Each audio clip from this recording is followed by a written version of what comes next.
The Gospel of the Lord. Praise to you, Lord Jesus Christ. Please all be seated. My dear brothers and sisters, we are now on the sixth Sunday of Easter. And for the past Sundays, we are faced with two questions on how we know God and how we have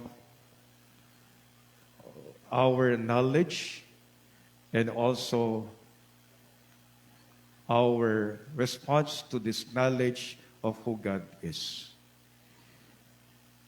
On the fourth Sunday of Easter, 2 Sundays ago, we have known God, Jesus, who is the Good Shepherd. And last Sunday, Jesus made use of this parable when he said, I am the vine and you are the branches. And this Sunday, our Lord Jesus Christ again revealing himself and that God who is loved. Deus caritas est.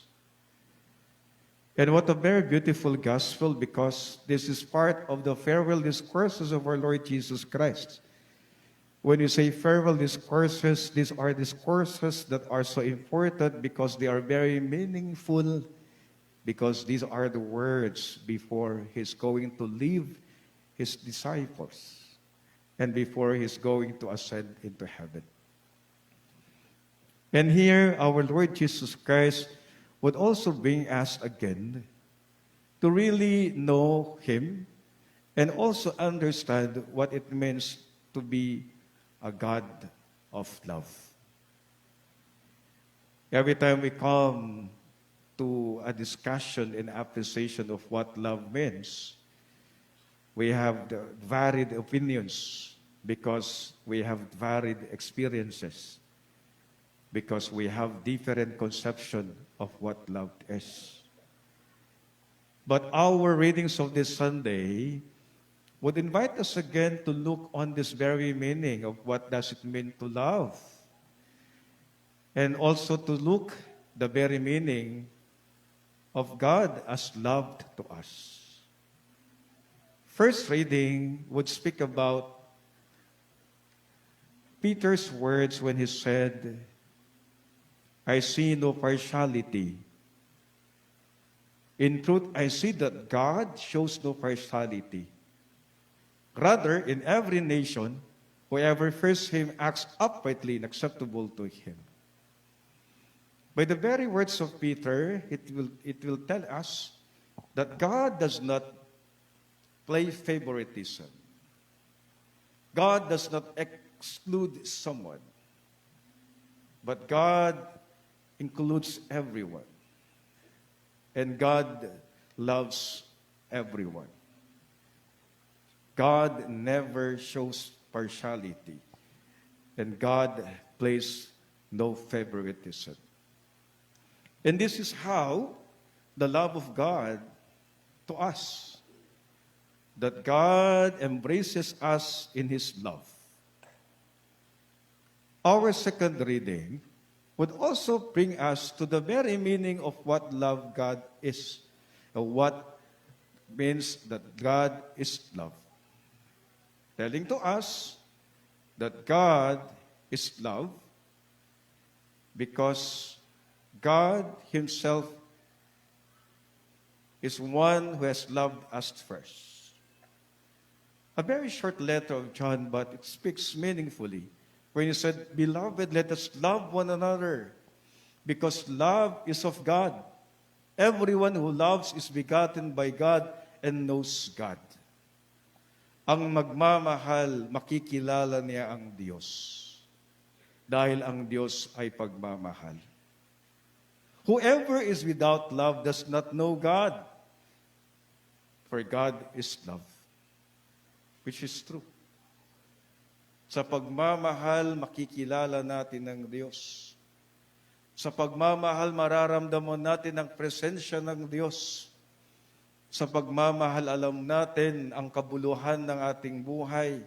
At sa pagmamahal, ito ang dadaan at magtutungo sa atin sa ating kaligtasan. You could just imagine when there is no love, precisely there is no God. You could just imagine when there is no love, then there is no God. For God is love. And our gospel reading today would also remind us the very kind of love that we should have for one another. Simply, love is not just an emotion. Alam po natin na kung meron pong salita na gustong-gusto po nating mapapakinggan, ay ang salita ng pagmamahal. Amen? Sometimes, really, it melts one's heart. Sometimes, it really changes the whole picture. Whenever we hear the word love. Kaya sometimes marami pong naguhumaling. And sometimes marami pong nadidisillusioned kapag naririnig nila ang pag-ibig. Pero ang Panginoong Hesus sinasabi po sa atin na ang pagmamahal ay hindi lamang damdamin. Ang pagmamahal hindi lamang salita. Ang pagmamahal ay higit sa damdamin at salita. Dahil ang pagmamahal ay pagbibigay ng buhay at kahandahang magsakripisyo.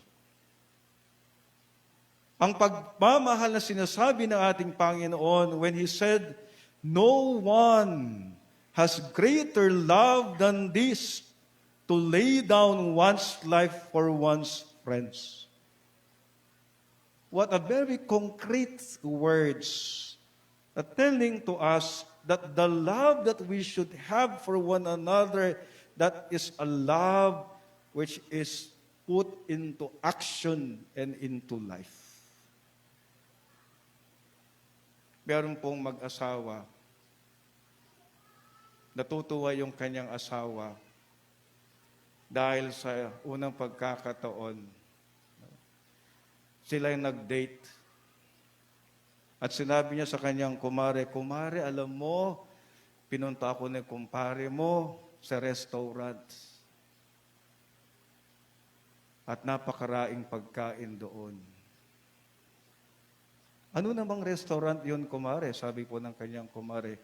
"Ang nakalagay naman doon, kumare, ay food court." So, natutuwa na siyang food court, yung pinagkainan po nila. Siguro, first time naman ni kumare na pumunta sa food court. But you see, if I were to use the concrete love that our Lord Jesus Christ is telling to us, that no one has greater love than this, to lay down one's life for one's friends, is the concrete love of the married love of the husband and wife. Alam niyo po, hindi po biro ang pag-aasawa. Amen? Dahil nga ito po'y isang pagpapakita, konkretong pag-ibig na sinasabi ng ating Panginoon, yung magmamahal ka na handa kang ibibigay lahat-lahat sa iyong minamahal at pamilya. You're going to lay down your life. You're going to bear what it takes. You're going to endure what it endures. And you have to really embrace everything.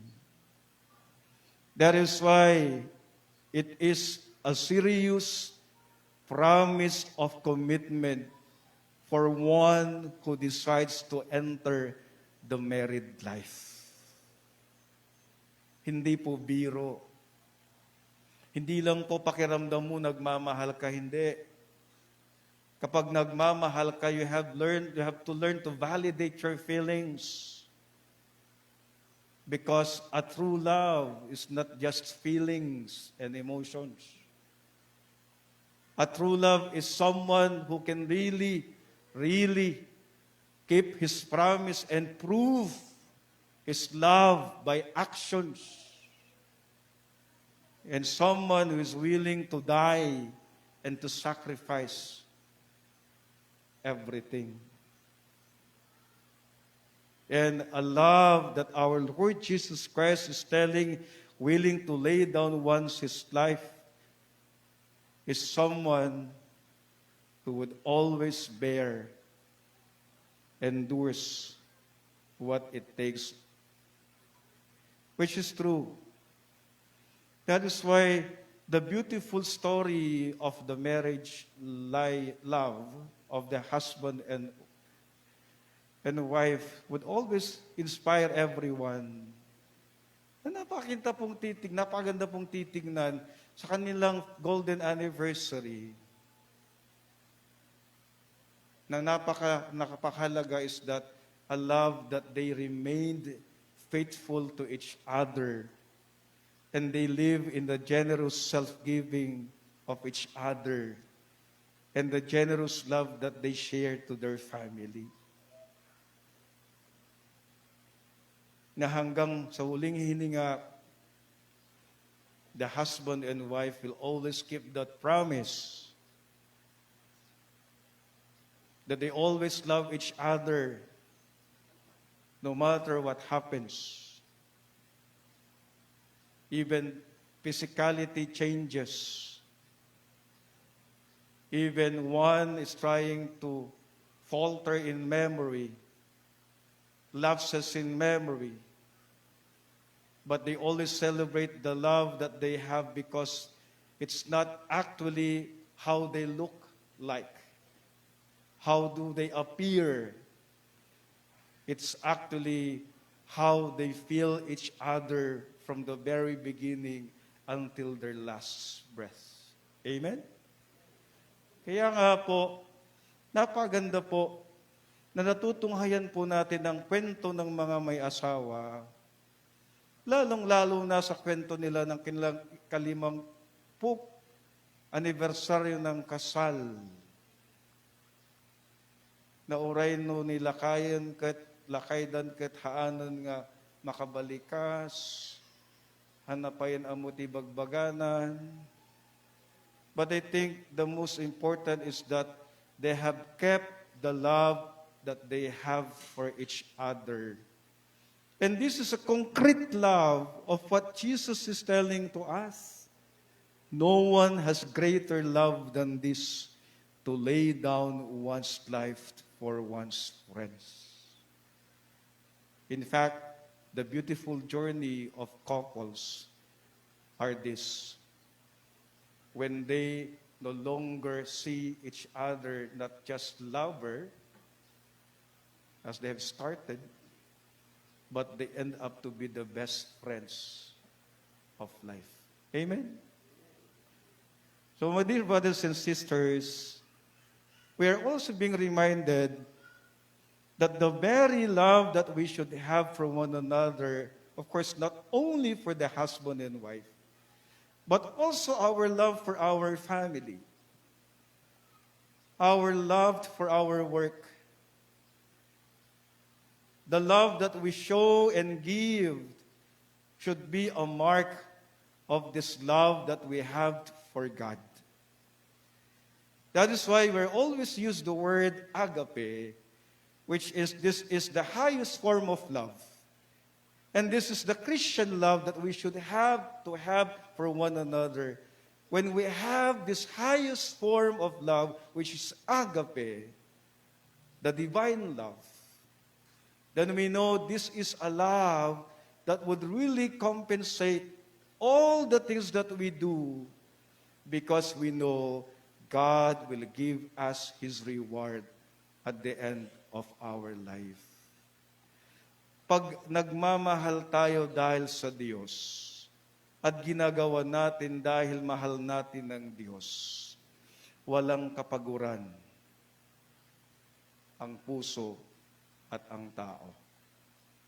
You know, if you love only because you love in return, you know, if you love only because of carnal expression, because of passionate love, because of romantic love, then we know it has limits.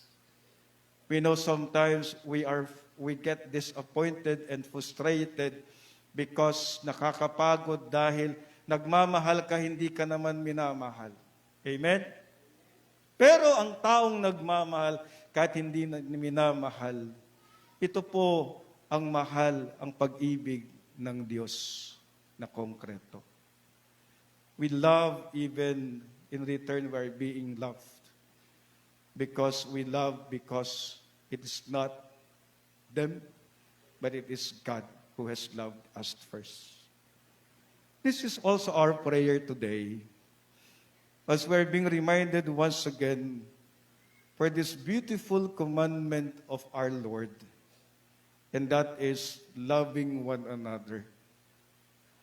May we have the love for each other, for the couple, for the husband and wife. May you always be reminded that your love must be sincere and a love that is willing to sacrifice. May we also be reminded for our love, for our commitment to our work. And also may always be reminded for our love to our family. And generally, may we have the love that is a love which is marked by our genuine care and concern for each other. Ang pagmamahal na sinasabi ng ating Panginoon ay ang pagmamahal na may pagmamalasakit sa kapwa at sa bawat isa. When Jesus said, I no longer call you slaves, because a slave does not know what his master is doing. I have called you friends, because I have told you everything I have heard from my Father. And finally, saying, no one has greater love than to lay down his life for others and for his friends. Amen.